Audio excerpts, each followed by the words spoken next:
Battlefield 1 se déroulant durant la Première Guerre mondiale, on peut naturellement se poser des questions sur le type d'armes avec lesquelles on pourra se battre. Et une chose est sûre et qui devrait jouer beaucoup dans le gameplay, c'est que les armes de corps à corps auront une place très importante. Ici Grougal et je vous parle de tout ça juste après l'intro.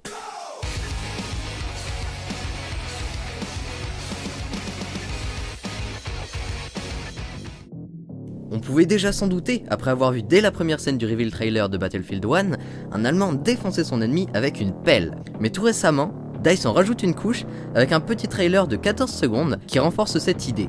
On y voit un soldat sans le moindre gun sortir des tranchées et faire face à un ennemi armé d'une grosse batteuse. Et contre toute attente, c'est le gourdin à clous qui l'emporte.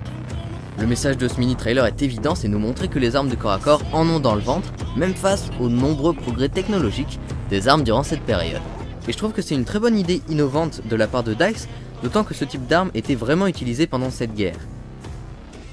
En effet, dans les tranchées, une baïonnette montée sur un fusil c'était beaucoup trop encombrant, ce qui a forcé les soldats à se créer des armes de fortune comme des poignards, des pelles affûtées ou encore des gourdins à clous. Ça a même été tellement utilisé que les équipements des soldats ont par la suite intégré de vraies armes de corps à corps.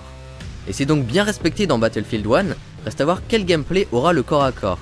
Dans Battlefield Hardline par exemple, donner un coup dans le dos, ça faisait une animation et ça one-shotait le gars, alors que de face ça infligeait simplement des dégâts.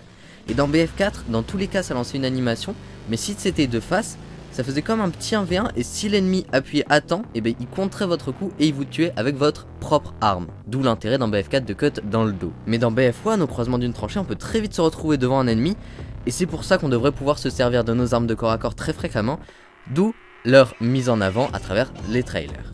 Quoi qu'il en soit, c'est l'avenir qui nous révélera tout ça, notamment le 3 qui se déroule quand même dans un futur très proche. En tout cas, merci de m'avoir écouté, c'était Grougal et ciao.